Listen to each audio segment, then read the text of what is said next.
jóvenes, buenos días. Buenas tardes para algunos será. Nos encontramos otra vez en nuestro trabajo de viernes, en nuestro trabajo y en nuestro esfuerzo cotidiano, por no perder el tiempo, de manera que nuestro trabajo, durante esta etapa especial que vivimos, aprovechemos nuestro tiempo. Vamos a recordar esto que hicimos para no pasar de largo, porque son sustancias que vamos a aplicar en segundo, en tercero, en cuarto, en quinto y cuando vayan también a la universidad. Cuando hablamos de sustancias químicas puras, una de las clasificaciones es esta, la de metales y los no metales. ¿Y por qué una sustancia, cuando una sustancia es pura? Cuando no se puede descomponer en otras más sencillas. Pueden haber sustancias químicas puras que son compuestos, por ejemplo. Y en el caso de los compuestos, entonces las sustancias están formadas por más de un elemento químico. En cambio, en las sustancias químicamente puras, también podemos encontrar a los elementos. El título vamos a bajar un poquito. Entonces, si hablamos de sustancias químicas puras, esta clasificación puede ser en elementos y compuestos. Vamos a ir repasando esto de manera que no sea siempre muy monótono. Una sustancia química es un elemento cuando está formada por una sola clase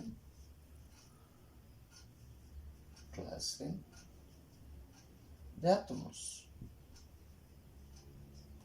Por ejemplo, ya les decía la anterior vez, aquí nosotros tenemos una sustancia, miren, particular.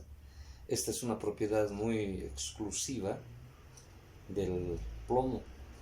El plomo tiene esta particularidad, tiene esta propiedad de ser flexible. Es maleable, miren, se puede mover. Pero si yo tengo una otra sustancia que podría ser, por ejemplo, lo que les mostraba la anterior clase, podría ser estita, que es un clavito, ya no lo puedo hacer. Tiene otras propiedades, esto es duro, es rígido. Pero ¿en qué se parecen ambas sustancias? Se parecen en que son metales. ¿Y por qué son metales? Son metales, miren, los elementos, una sola clase de átomos. Aquí vamos a encontrar entonces los metales. ¿Qué propiedades tienen los metales? Los metales son buenos conductores, muy buenos conductores. ¿Qué conducen? Electricidad, conducen calor. ¿Qué quiere decir esto? Si nosotros agarramos nuestro material, que puede ser el clavito, sometemos a la acción del calor del mechero, el calor ha de viajar por el clavito.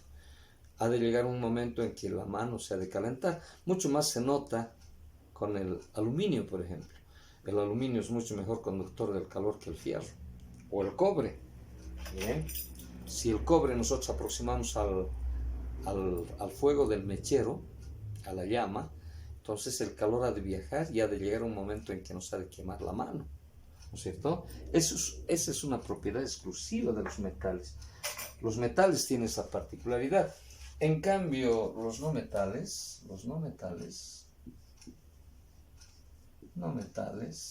no tienen esa propiedad. No conducen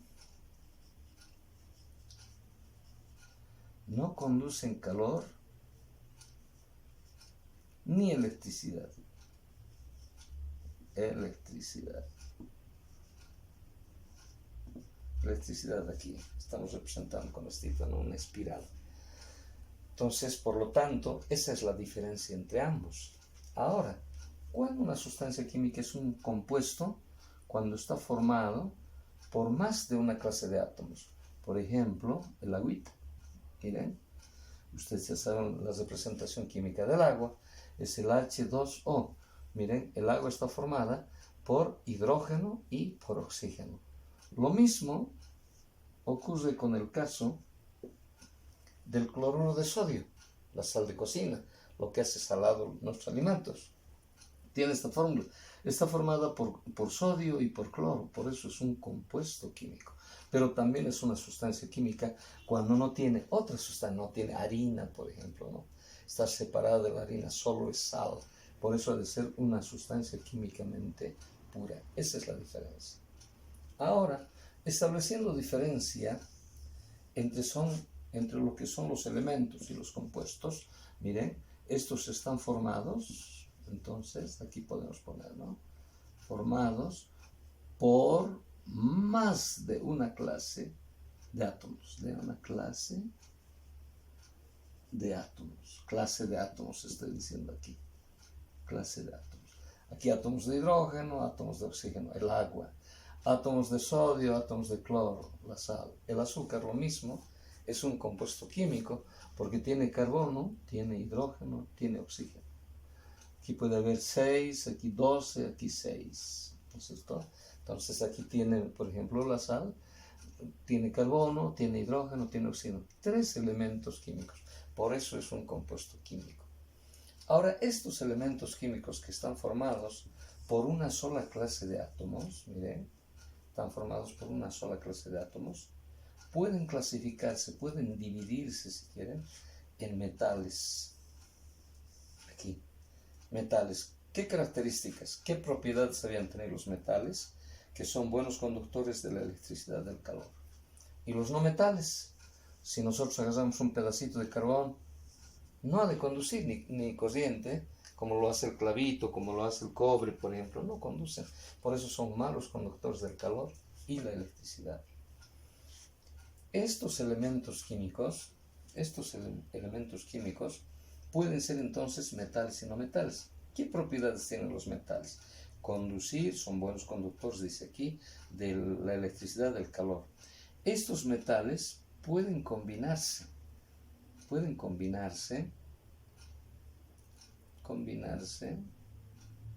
el oxígeno.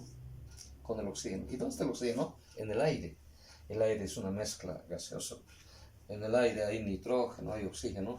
Y este es importante porque miren, cuando nosotros agarramos, sometemos a la acción del calor, por ejemplo, el azufre ha de arder. Si nosotros agarramos un platilito, en una tapacorona colocamos azufre, aquí colocamos azufre, calentamos y bajo la acción del calor del mecherito, este azufre ha de combinarse con el oxígeno. Miren, aquí no metales, no conducen, pero puede combinarse con el oxígeno. Y al combinarse con el oxígeno, forman un grupo de compuestos, o una clase de compuestos, que se llaman anhídridos. Nosotros cuando hemos entrado al laboratorio hemos sentido un poco esto. El azufre cuando calentamos, entonces, esto de aquí se combina con el oxígeno del aire y forma anhídridos. En un ejemplo, nosotros podemos indicar ejemplos de anhídridos. El azufre, el carbono, son el fósforo, el silicio. Miren, estos son elementos químicos no metálicos, porque no conducen calor, no conducen electricidad. Pero combinados con el oxígeno, forman este tipo de compuestos que se llaman anhídridos. En el caso de los metales, que son buenos conductores de la electricidad y el calor, al combinarse con el oxígeno del aire, forman óxidos. Un ejemplo de esto, miren, es cuando nosotros dejamos, por ejemplo, los clavitos.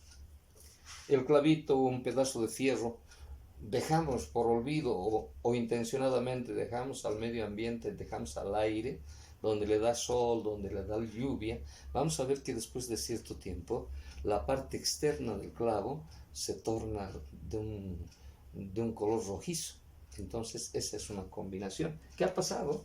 Los átomos de fierro se han combinado con los átomos de oxígeno que hay en el aire.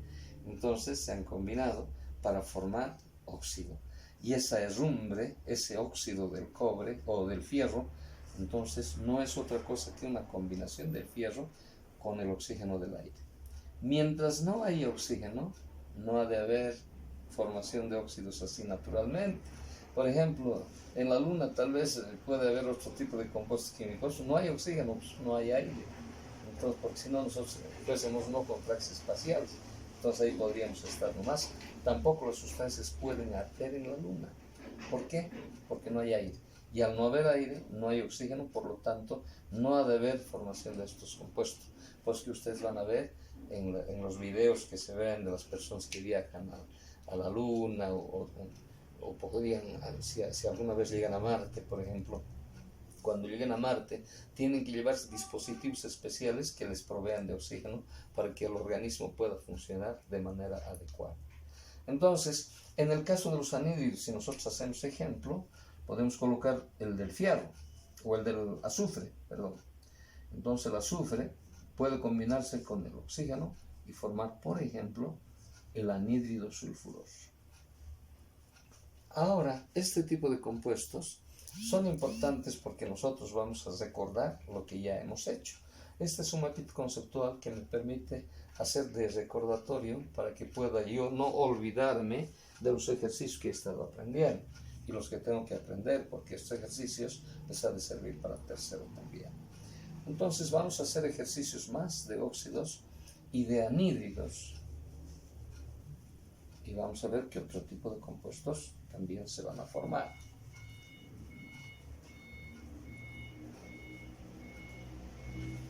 Para establecer precisamente diferencia entre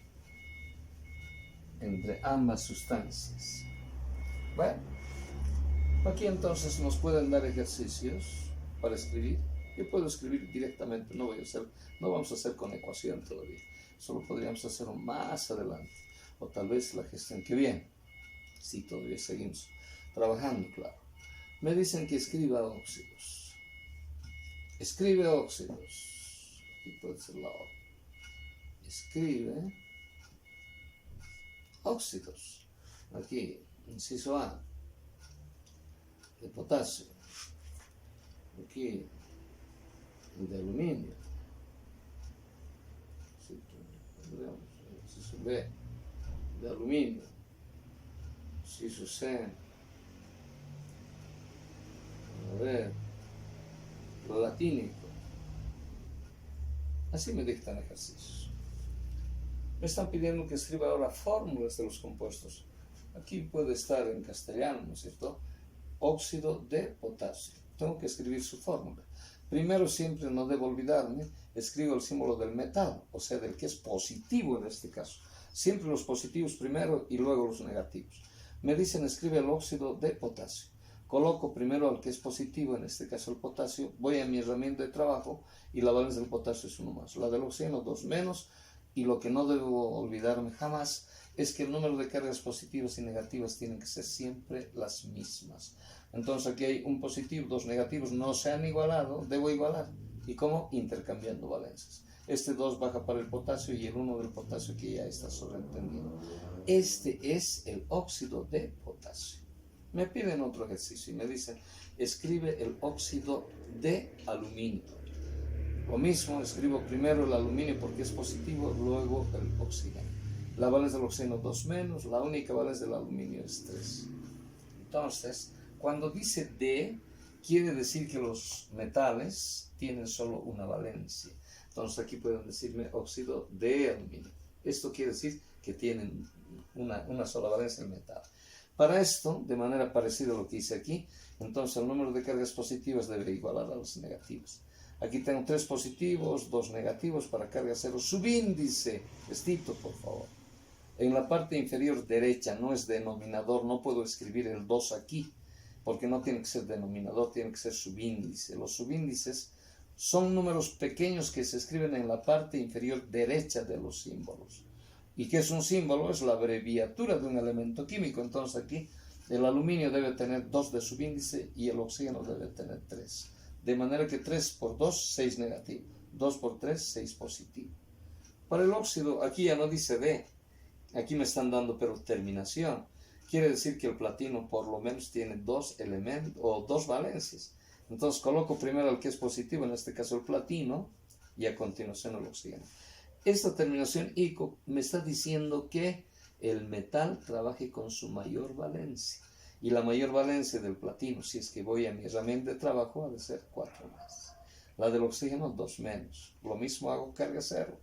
Si hay 4 positivos y 2 negativos, para carga cero necesito colocar el 2 aquí. ¿Por qué? Porque 2 por 2 me da 4 negativo. 1 por 4, 4 positivo. Ya está correctamente escrito. Y si no, miren, yo hago de esta otra manera, que tampoco es incorrecta. Este 2 como subíndice vendría y el 4 vendría aquí. Pero, ¿qué ocurre aquí? Estos dos números intercambiados son pares, entonces puedo sacar mitades. La mitad de 2 es 1, la mitad de 4 es 2. Miren, sigue siendo el mismo ejercicio. Estoy llegando a carga cero. Siempre debo mantener esto, debo cuidar esto. Y para el caso de los anhídridos, para establecer diferencia, ahora voy a escribir aquí anhídridos. Y en el caso de los anhídridos, entonces, ahora deben ser no metales aquí. No metales. Aquí óxidos. Aquí puedo ponerle esto, ¿no? Para no olvidar metal con oxígeno. El oxígeno es negativo, 2 menos. Los anhídridos. Aquí es la diferencia. No metales que trabajan con sus valencias positivas combinados con el oxígeno que es negativo. Listo. Ahí tengo mi clave que no tengo que olvidar. Entonces, aquí coloco anhídridos. Me dicen, por ejemplo, en inciso A, en un ejemplo, anhídrido fosfórico o fosforoso que sea. Fosforoso. Miren, aquí no tiene D. Quiere decir que este tiene 2 metales. Anhídrido fosforoso. Anhídridos. Estoy colocando aquí. Hago la fórmula del anhídrido fosforoso. Entonces coloco primero el que tiene valencia positiva. En este caso el fósforo. A continuación el oxígeno. El oso del fósforo, yendo a mi tablita de valencias, a mi herramienta de trabajo, el oso del fósforo es 3 más. La del oxígeno es 2 menos siempre. Haré carga cero, este 2 baja para el fósforo y el 3 del fósforo para el oxígeno. El anhídrido fosforoso correctamente escrito. Otro ejercicio. Me dan para que escriba el anhídrido carbónico. Anhídrido, estoy en la columna de anhídridos, entonces coloco el anhídrido o la fórmula ahora del anhídrido carbónico. No metal combinado con el oxígeno. El ICO del carbono son los 4 más, la del oxígeno 2 menos. ¿Qué número multiplicado por 2 da 4? Es el 2. Directamente es simplificado, he hecho esto de aquí, directamente allá. Y el último ejercicio que podría ser aquí, ¿no? C. Entonces, para el caso de los anhídridos, me dan otro anhídrido y me dicen, escribe el anhídrido, mangánico. Cuidado, el manganeso es un elemento anfótero. Quiere decir que unas veces trabaja como metal, puede formar óxidos, y otras veces puede trabajar como no metal. Por eso es anfótero, tiene doble comportamiento, metálico y no metálico. Y voy a mi herramienta de trabajo donde el manganeso está como no metal. Y el manganeso, ¿qué valencias no metálicas tiene? 4 más, 6 más y 7 más. Esto es oso, esto es ico y este es el perico. El perico. Entonces me han dicho anhídrido mangánico. Quiere decir que debo escoger la valencia de 6 para este compuesto. Coloco el manganeso, coloco el oxígeno. Si es 6, voy a colocar el 3 aquí. ¿Por qué? Porque la valencia del manganeso ha de ser 6 más, del oxígeno 2 menos. ¿Qué número multiplicado por 2 da 6 para igualar a los positivos? Es el 3. 3 por 2, 6 negativo. 1 por 6, 6 positivo. Ya el compuesto está correctamente escrito. Así es como debo escribir estos ejercicios. Eso ha de ser el trabajo por hoy. Tienen unos desafíos además para que escriban hidróxidos y para que escriban oxoácidos. Esos trabajitos los van a hacer para la próxima vez y nos vamos a ver entonces la próxima semana que ya creo es el próximo mes. Miren cómo de rápido pues el tiempo, y el trabajo terminaría para hoy en lo que se refiere a segundo curso. No debo olvidarme estos trabajos, ya luego vamos a ir manejando la tablita periódica, y ahí de la tabla periódica vamos a aprender el manejo de la tabla periódica. Vamos a ver cómo está estructurado el átomo, qué partes tiene, qué regiones, qué propiedades tiene, qué particularidades cada una de las partes. Mientras tanto, hasta la próxima semana, que sería el próximo mes.